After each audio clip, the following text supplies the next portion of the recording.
அளவற்ற அருளாளனும் நிகரற்ற அன்புடையனுமாகிய அல்லாஹ்வினுடைய சாந்தியும் சமாதானமும் இறுதி தூதர் நபிகள் நாயகம் ஸல்லல்லாஹு அலைஹி வஸல்லம் அவர்கள் மீதும் அவர்களை பின்பற்றி வாழ்ந்து மரணித்த சத்திய சஹாபாக்கள் சஹாபிய பெண்மணிகளின் மீதும் குறிப்பாக இங்கு அமர்ந்து கொண்டிருக்கக்கூடிய ஆண்கள் பெண்கள் அனைவரின் மீதும் அல்லாஹ்வினுடைய சாந்தியும் சமாதானமும் என்றென்றும் நின்று நிறுத்தினார். கண்ணியத்திற்குரிய எல்லாம் அல்ல அல்லாஹுவின் நல்லடியார்களே, நாம் இந்த உலகத்தில் படைக்கப்பட்டிருக்கிறோம் என்று சொன்னால் நம்மை இந்த உலகத்தில் படைத்த ஓர் இறைவன் சொன்ன அடிப்படையில் நம்முடைய வாழ்க்கையை நாம் அமைத்துக் கொள்ள வேண்டும் என்பதற்காகத்தான் நாம் படைக்கப்பட்டுள்ளோம். நமக்கான வழிகாட்டுதல் இறுதி தூதர் நபிகள் நாயகம் ஸல்லல்லாஹு அலைஹி வஸல்லம் அவர்களுடைய சொல் செயல் அங்கீகாரம், அதன் மூலமாக நாம் பாடமாக எடுத்துக்கொள்ளலாம். நம்முடைய ஒரே நோக்கமாக நம்முடைய மரணத்திற்கு பிறகு இருக்கக்கூடிய வாழ்க்கையில் சொர்க்கம் என்ற எண்ணத்தோடு நம்முடைய இந்த உலக பயணம் இருக்க வேண்டும். இதை வழிகெடுப்பதற்காக சைத்தான் பல்வேறு ரூபங்களிலே வரக்கூடியவனாக இருப்பான். அவனுடைய ஒரே நோக்கம் நம்மை வழிகெடுக்க வேண்டும், நரகவாசியாக ஆக்க வேண்டும்.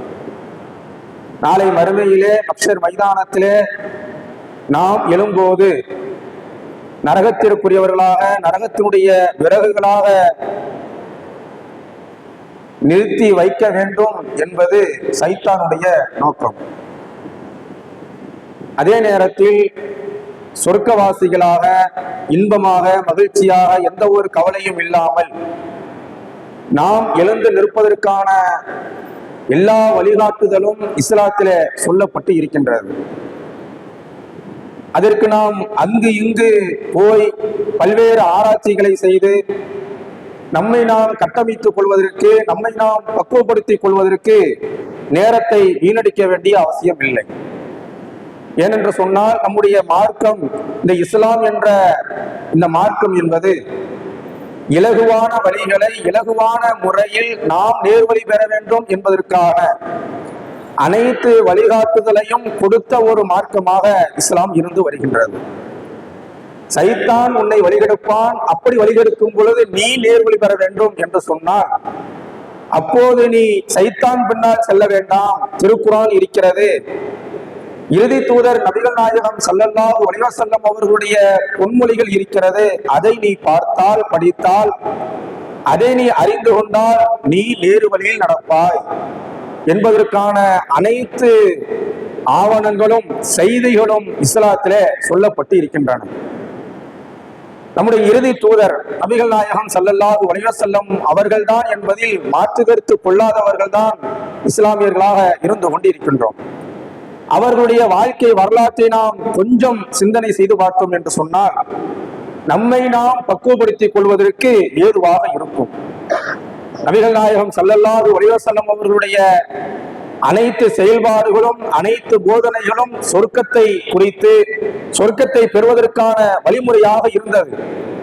அதே நேரத்தில் அவர்களுடைய தனிப்பட்ட வாழ்க்கையை எடுத்து பார்த்தோம் என்று சொன்னால், செயல்பாடுகளை எடுத்து பார்த்தோம் என்று சொன்னால், அவர்களை மக்களை நோக்கி இந்த சத்திய மார்க்கத்தை எடுத்து சொல்லக்கூடிய நேரத்தில், இந்த இஸ்லாத்தை அல்லாஹ்வுடைய வல்லமையை எடுத்து சொன்ன அந்த நேரத்தில் அந்த இறைமறுப்பாளர்கள், ஏக இறைவனை புறக்கணித்தவர்கள் பல்வேறு காரணங்களை சொல்லி நபிகளாரை புறக்கணித்தாலும் கூட அந்த மக்களை கூட மிகப்பெரிய கொடுங்கோல் ஆட்களாக இருந்தவர்கள், நபிகளாரை கொல்ல வேண்டும் என்று திட்டம் தீட்டி இந்த உலகத்திலே வாழ்ந்தவர்கள், இந்த மார்க்கத்தை அழிக்க வேண்டும் என்று பல்வேறு சூழ்ச்சிகளை செய்தவர்கள், அவர்கள் கூட ஒரு காலகட்டத்தில் இந்த இஸ்லாத்திற்கு வந்தார்கள் என்று வரலாறு சொல்கிறது என்று சொன்னால் அதற்கு காரணம் நபிகளாரிடத்துல இருந்த ஒரே ஒரு பண்புதான்.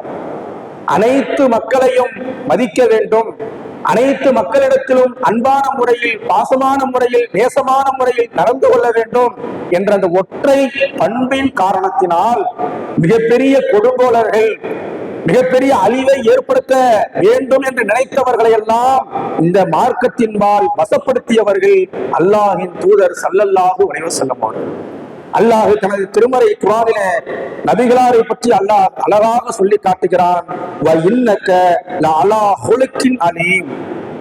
68வது அத்தியாயம் 4வது வசனத்திலே அல்லாஹ் சொல்லி காட்டுகிறான், முஹம்மதே நீ மகத்தான குணத்துல இருக்கிறீங்க.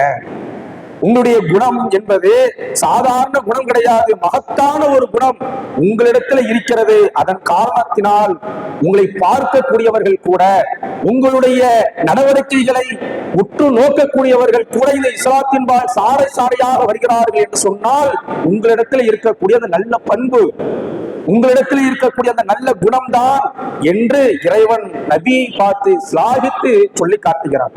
அந்த பண்பு கொண்டவர்களாக இன்றைக்கு நாம் இருக்கிறோமா என்பதை நாம் ஒவ்வொருவரும் சிந்தனை செய்து பார்க்க வேண்டும். அல்லாஹ்வின் தூதர் ஸல்லல்லாஹு அலைஹி வஸல்லம் அவர்கள் சொல்லி காட்டினார்கள். புகாரியில 3559வது ஹதீஸாக பதிவு செய்யப்பட்டுள்ளது. உங்களில் சிறந்தவர் யார் தெரியுமா? நாம் இஸ்லாத்தை ஏற்றுக்கொண்டு இந்த உலகத்துல வாழ்றோம்.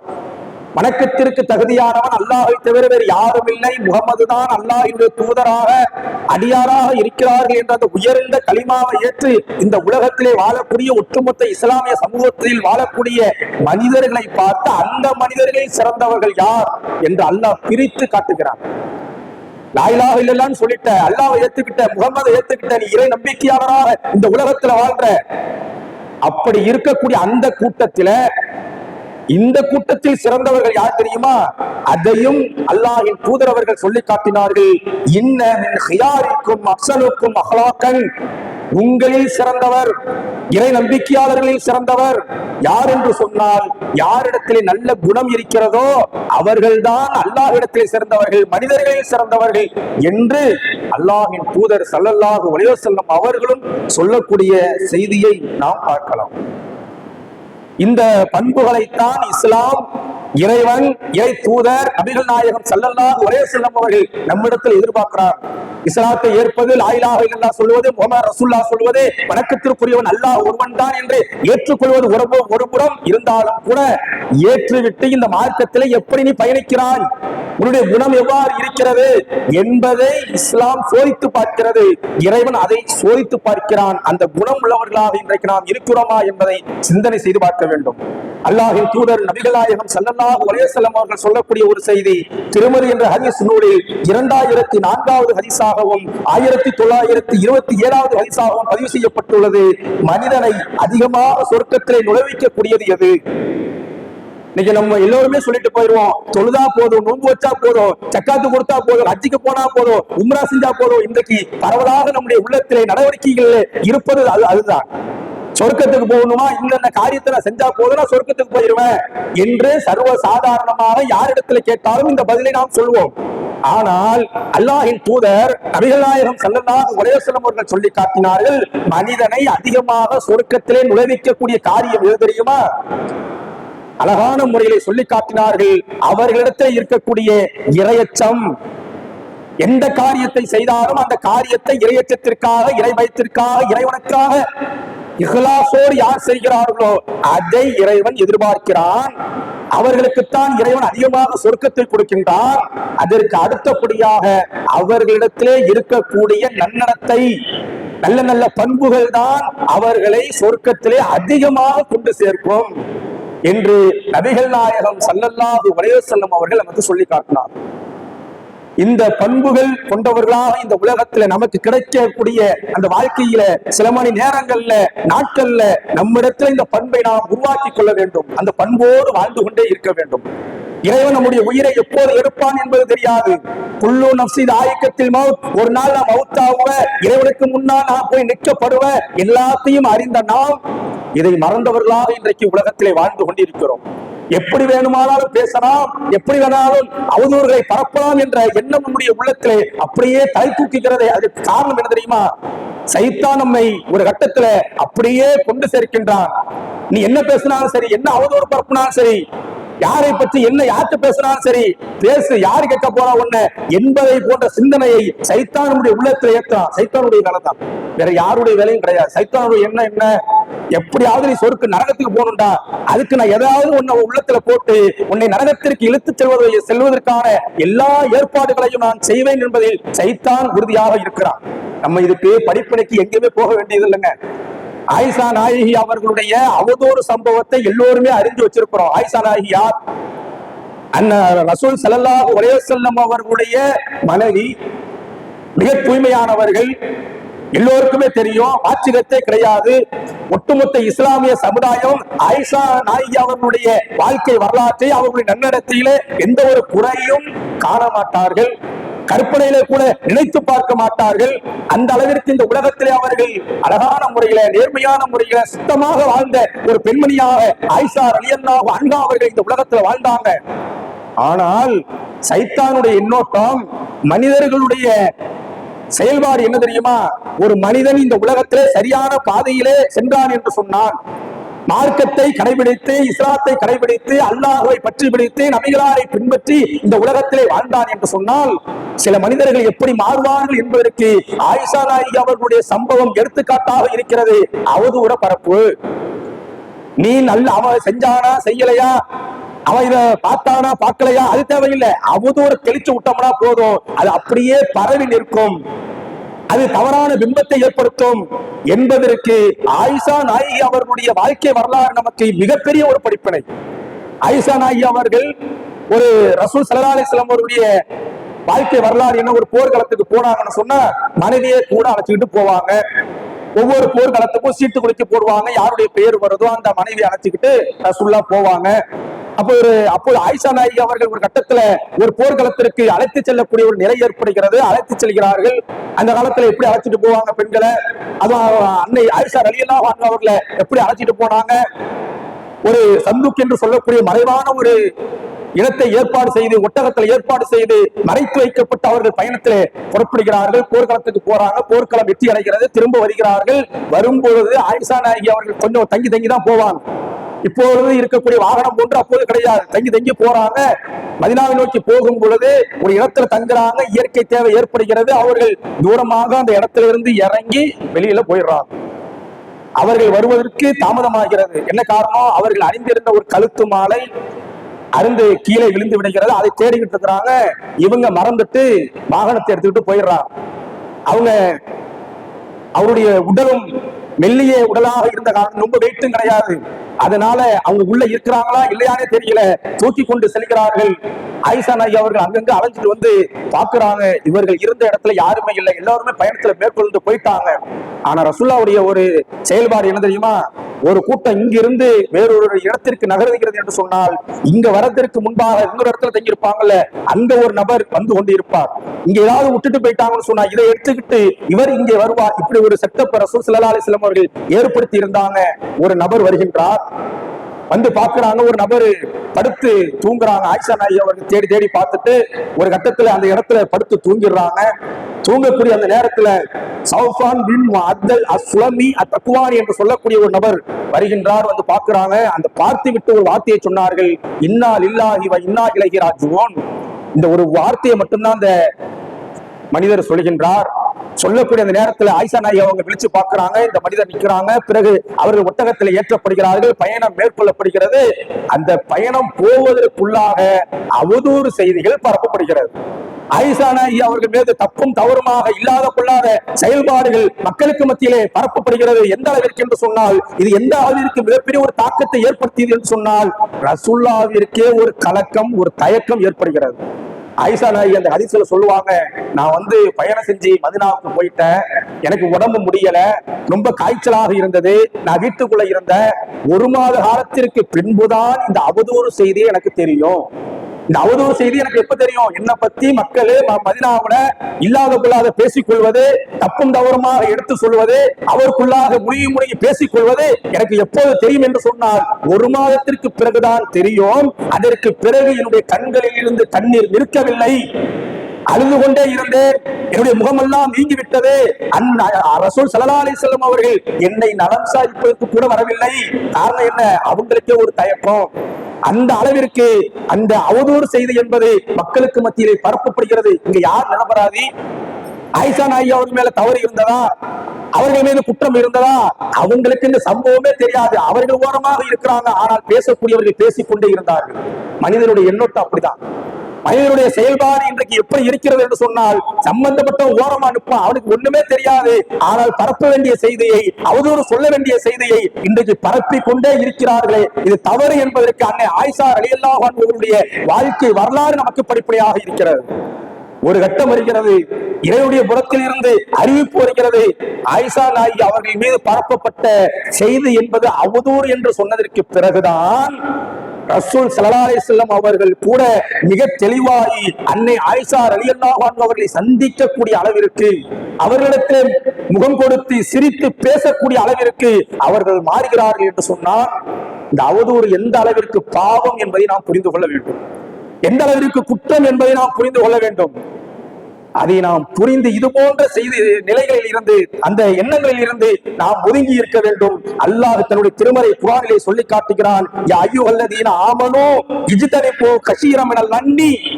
நீ சர்வ சாதாரணமாக ஒருவனை பிடிக்கவில்லை என்பதற்காக, ஒரு நபரை பிடிக்கவில்லை என்பதற்காக அவர் செய்யாததை மக்களுக்கு மத்தியிலே அவதூறாக பரப்புகிறாய, அவரை பற்றிய நிலையை மற்றவர்கள் தவறாக நினைக்க வேண்டும். அவன் சரியான போக்குல போறான், ஆனா அவனை தவறாக சித்தரிக்கணும்.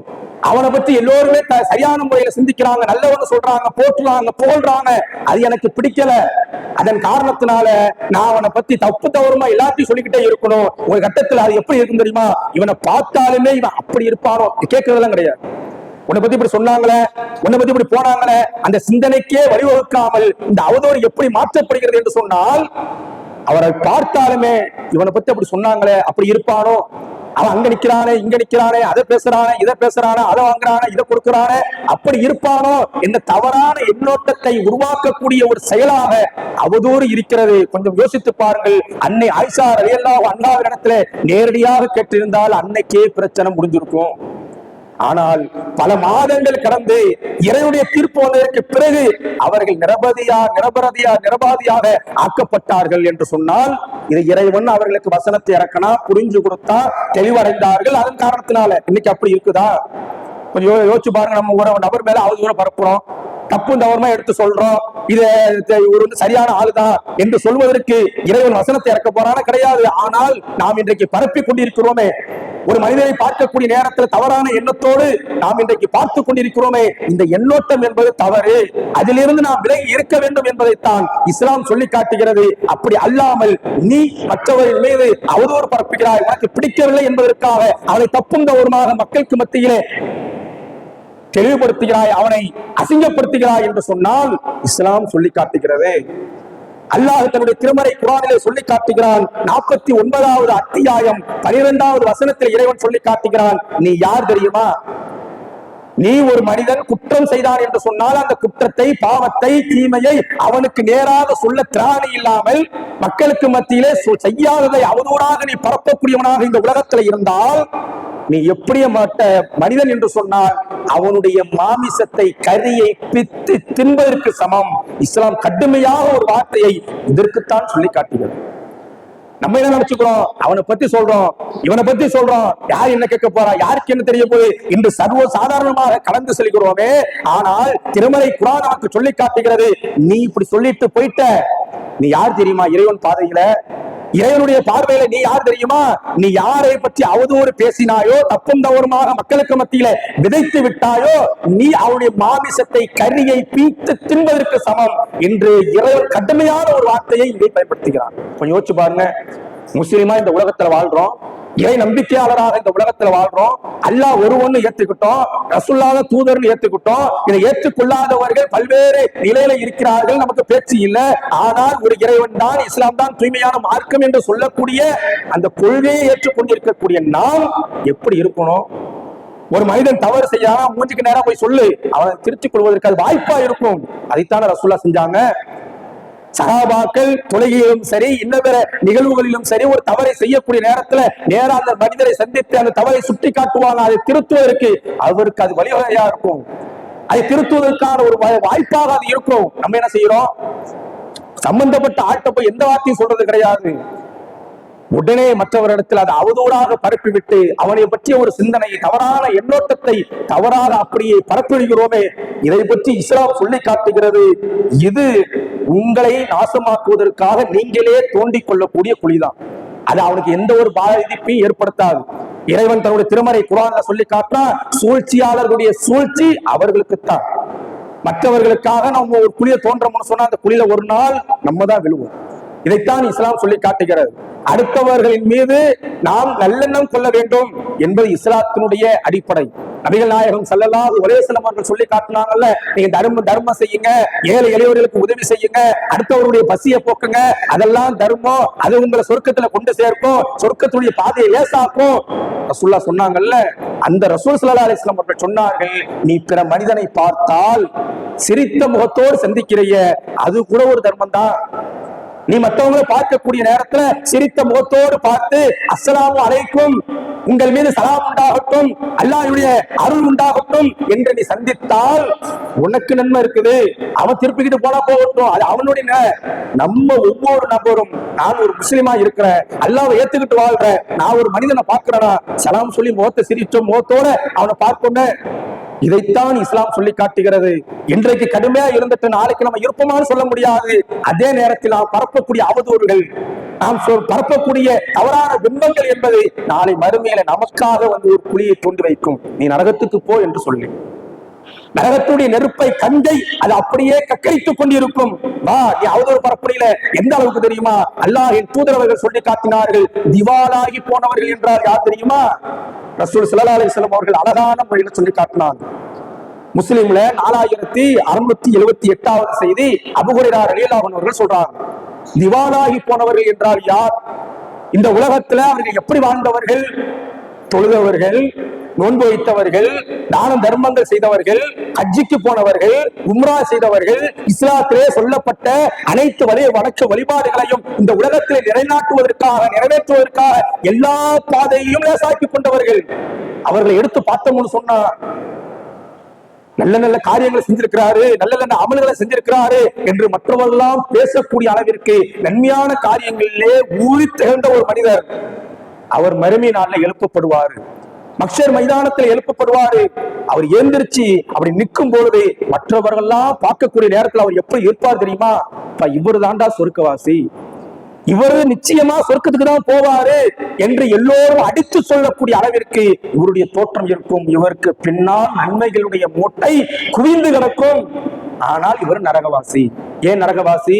அல்லாஹ்வின் தூதர் அவர்கள் சொல்லி காட்டினார்கள், திவாலாகி போனவர் யார் என்று சொன்னால், மறுமை நாள்ல நன்மையை சுமந்து தொழுகையின் மூலமாக, நோன்பின் மூலமாக, தான தர்மத்தின் மூலமாக, இன்னபிற வணக்க வழிபாடுகளின் மூலமாக அப்படியே நன்மையை சேகரித்து மூட்டை மூட்டையாக வைத்துக் கொண்டு அந்த மறுமை நாள்ல நிற்பான். நிற்கும் பொழுது ஒரு மனிதர் வருவார், இறைவா, இந்த மனுஷன் யார் தெரியுமா? தொழுதாரு, நோன்பு வச்சாரு, தானம் தர்மம் செஞ்சாரு, எல்லா நற்காரியங்களும் செஞ்சாரு, ஆனா என்னை பத்தி அவதூறு பேசினாரு, என்னை பத்தி இல்லாத பொல்லாத வார்த்தைகளை மக்களுக்கு மத்தியில தெளித்து விட்டாரு என்று அந்த மனிதர் சொல்லக்கூடிய நேரத்தில் இறைவன் சொல்லுவான், இந்த மனிதனுடைய மூட்டை வச்சுக்கிட்டு நிற்கிறான்ல, அவருடைய நன்மையெல்லாம் புடுங்கி யார் அங்கே முறையிட்டார்களோ இறைவனிடத்தில், அந்த முறை என்பது சரியான முறையாக இருக்கும், யார் முறையிட்டார்களோ அவர்களிடத்திலே இறைவன் பிடுங்கி கொடுத்து விடுவான். இன்னொரு வருவார், இறைவா, இவர் என்னை பற்றி பொய் பேசினார், மக்களுக்கு மத்தியில் இல்லாததை கிடைத்தார். இப்படி ஒவ்வொரு நபராக வந்து அந்த மனிதருக்கு எதிராக இறைவனிடத்தில் பேசிக்கொண்டே இருப்பார்கள். இவர் செய்தது நன்மையான காரியங்கள் ஒரு புறம் இருந்தாலும் கூட அதோடு சேர்த்து அவதூறு, பொய், இல்லாத பொல்லாதது, அவனுக்கு எதிரான சூழ்ச்சிகள் எல்லாத்தையும் செஞ்ச காரணத்தினால எல்லா நன்மைகளும் பிடுங்கப்பட்டு யாருக்கு எதிராக இந்த உலகத்திலே செயல்பட்டார்களோ அவர்களுக்கு அந்த நன்மைகள் பிரித்து கொடுக்கப்படும். அந்த மனிதர் எல்லா நன்மைகளையும் இழந்து நரகவாசியாக ஆக்கப்படுவார் என்று சொல்லி அல்லாஹ்வின் தூதர் அவர்கள் சொல்லி காட்டினாங்க. எனவே நம்ம இந்த உலகத்துல கிடைத்த வாழ்க்கையை, கிடைத்த நாட்களை நன்மையான காரியங்களை செய்கிறோமா, அந்த காரியங்களை சேமிச்சு வைப்பதற்கான அடுத்த கட்ட நகர்வுகளை நாம் நகர்த்த வேண்டுமே ஒழிய மற்றவர்களை பற்றி பேசுவது, அடுத்த குடும்பத்தை பற்றி பேசுவது, அடுத்த பெண்களை பற்றி பேசுவது, அடுத்த நபர்களை பற்றி பேசுவது, அதனால எந்த ஒரு புண்ணியமும் கிடையாது.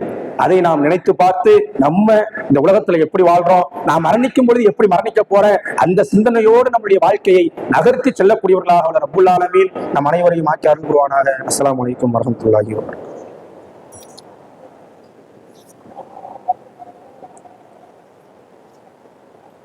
அஸ்ஸலாமு அலைக்கும் வரஹ்மத்துல்லாஹி வபரகாத்துஹு. எல்லாம் அல்ல கண்ணியத்திற்குரிய அல்லாஹ்வின் நல்லடியார்களே, நபிகள் நாயகம் ஸல்லல்லாஹு அலைஹி வஸல்லம் அவர்கள் மக்காவில் இருந்து பிரச்சாரத்தை மக்களுக்கு மத்தியிலே வைத்து ஒரு கட்டத்தில் அங்கிருந்து மதீனாவிற்கு ஹிஜ்ரத் செஞ்சு வராங்க. பிறகு அந்த மக்களுக்கு மார்க்கத்தை எடுத்து வைக்கின்றார்கள். மிகப்பெரிய அளவிற்கு இஸ்லாத்தினுடைய பிடிப்பு அந்த சஹாபாக்களுக்கு மத்தியிலே ஏற்படுகின்றது. எந்த அளவிற்கு என்று சொன்னால், நம்முடைய காலகட்டத்தை முழுக்க முழுக்க மார்க்கத்துக்காகவே ஒதுக்குவோம். குரானை ஓதுவதற்கு, ஹதீஸை படி அறிந்து கொள்வதற்கு, இந்த மார்க்கத்தை பற்றிய சிந்தனையை உருவாக்கி கொண்டு அதன் அடிப்படையில் நடப்பதற்கு நம்முடைய நேரத்தை செலவிடுவோம் என்று சொல்லி சஹாபாக்கள் எந்த அளவிற்கு இந்த மார்க்கத்திற்காக, திருக்குரானை ஓதுவதற்காக, மார்க்கத்தினுடைய சட்டத்திட்டங்களை தெரிந்து கொள்வதற்காக ஒதுக்கினார்கள் என்று சொன்னால், ஒரு கூட்டம் நிலவினுடைய வெளிச்சத்துல சுற்றி அமர்ந்து கொண்டு மார்க்கத்தை கற்றுக்கொள்வார்கள், திருமறை குரானை ஓதுவார்கள். இன்னொரு கூட்டம் இவர்களுக்காக வேலைக்கு செல்வார்கள். அவர்கள் விறகுகளை சேகரித்து கொண்டு வருவார்கள். அதை விற்று அதனுடைய பொருளாதாரத்தை தான தர்மம் செய்வாங்க, நம்முடைய தேவைக்காக வச்சுக்குவாங்க. அவங்க இங்க வந்ததற்கு பிறகு இவங்க அங்க போவாங்க.